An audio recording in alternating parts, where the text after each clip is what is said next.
You know that feeling, right? You're about to speak, maybe in a big meeting, or you're picking up the phone for like a really crucial call, and you know exactly what you want to say. It's all there in your head, but then suddenly it's like fog. Just this mental fog rolls in. The words, they just don't come out right, or not fast enough. You end up hesitating, scrambling. It's so frustrating. It feels like your brain and your mouth are just totally disconnected. But what if there was a really simple, super quick way to just banish that hesitation, clear that fog, and just make sure your thoughts actually turn into, confident, clear speech every single time?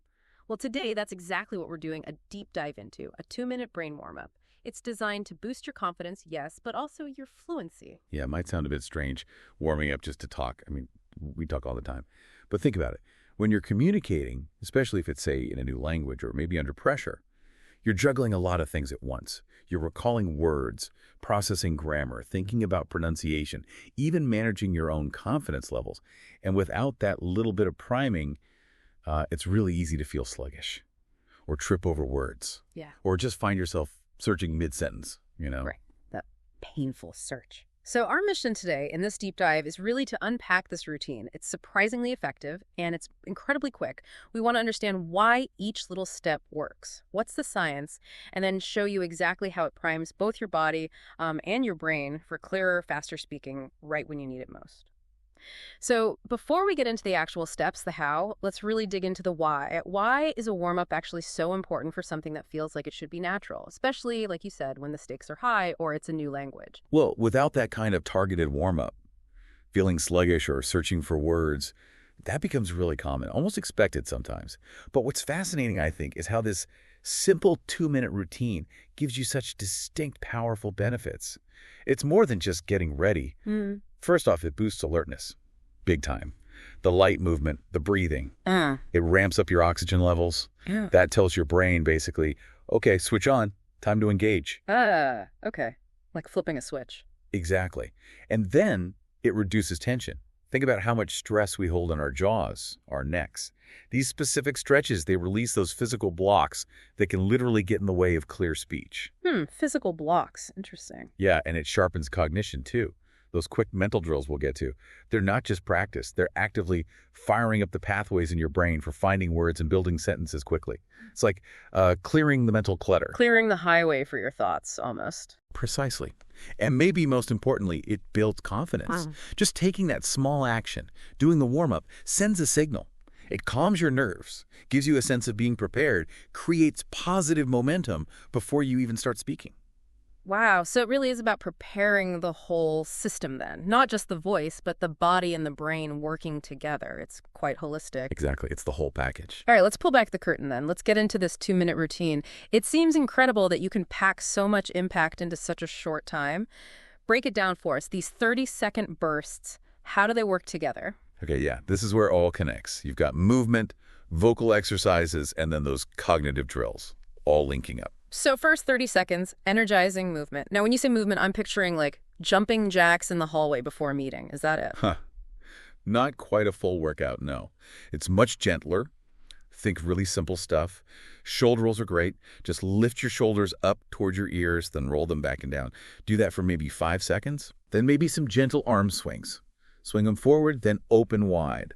Another 5 seconds. And then just to get the heart rate up a tiny bit, maybe 10, 15 seconds of marching lightly in place. Or, yeah, a few jumping jacks if you have space and feel comfortable. The goal isn't sweating, it's just activation. Waking the body up quickly. Got it. Subtle but purposeful. So what's the deeper reason this works? What's happening physiologically?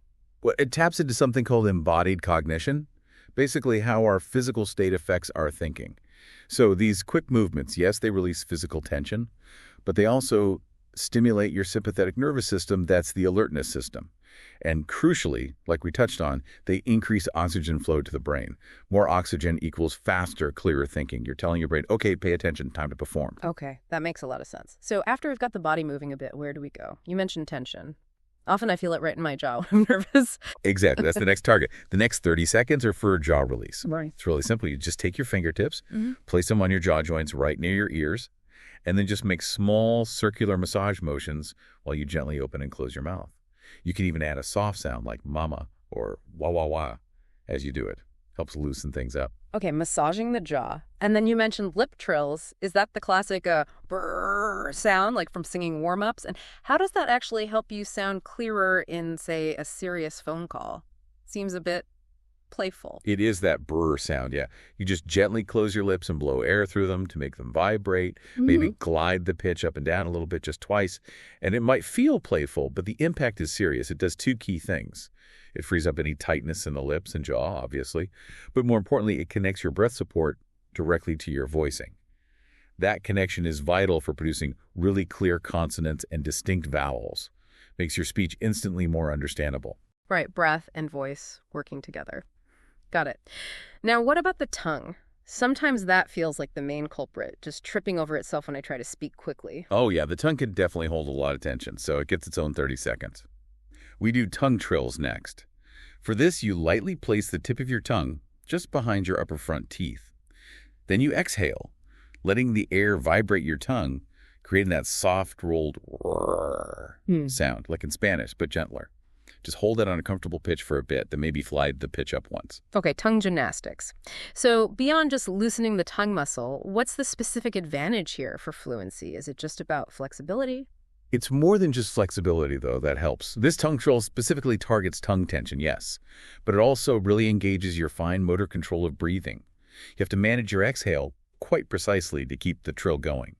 That combination relaxed tongue, controlled breath is absolutely key for smooth transitions between sounds and words. It directly helps your sentences flow more easily without those awkward breaks or stumbles. Ah, I see. The breath control aspect is crucial there. Okay, final 30 seconds. This sounds like where we directly target the thinking faster part, the cognitive drill. What are our options here? Exactly. This is the mental sprint at the end. You've got two main options, and you can choose whichever you prefer or alternate them. Both take about 30 seconds. Option A is a classic tongue twister.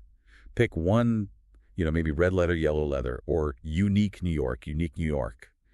The key is to say it as quickly and as clearly as you can, repeating it for the 30 seconds. Okay, tongue twisters. Or option B. Option B is word category. You pick a category, it could be anything, like fruits, animals, jobs, things you find in the kitchen, whatever. And then you just name as many items from that category as you possibly can in English within the 30 seconds. Really push yourself for speed. Right, rapid fire listing. So this step seems laser focused on that fluency and quick thinking. What exactly is happening in the brain that makes this so effective right before you need to speak? It's like a targeted warm-up for your brain's retrieval system. It does a couple of things very effectively. It challenges your rapid recall of vocabulary, obviously. You have to pull words out quickly. And it also forces you to structure thoughts, even simple lists or repeated phrases, quickly under a little bit of self-imposed pressure. You're essentially priming those neural pathways for language processing and retrieval. It's like doing quick sprints before a race gets everything firing and ready to go. Improves cognitive processing speed for language. Okay, wow. So movement, jaw lips, tongue, and then a brain drill. All in 2 minutes. We've got the steps now. But how do we make this stick? Turn it from something we know into something we actually do regularly. Consistency is always the tricky part. Absolutely. And the source material gives some really practical advice here. 3 key things. First, and this is probably the most important, commit to consistency. Just decide you're going to do it.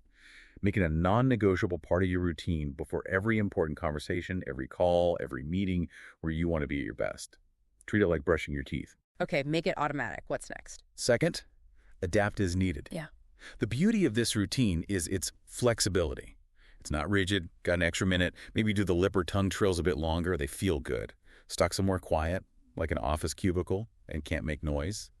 Okay, maybe you just focus on the cognitive drill. Do it silently in your head, or whisper the tongue twister. Tailor it. Good point. Be flexible. And the third piece of advice? Third, track your progress. Or maybe just pay attention, really. Notice how you feel after doing it. Over a week or two, do you find words coming a bit more easily?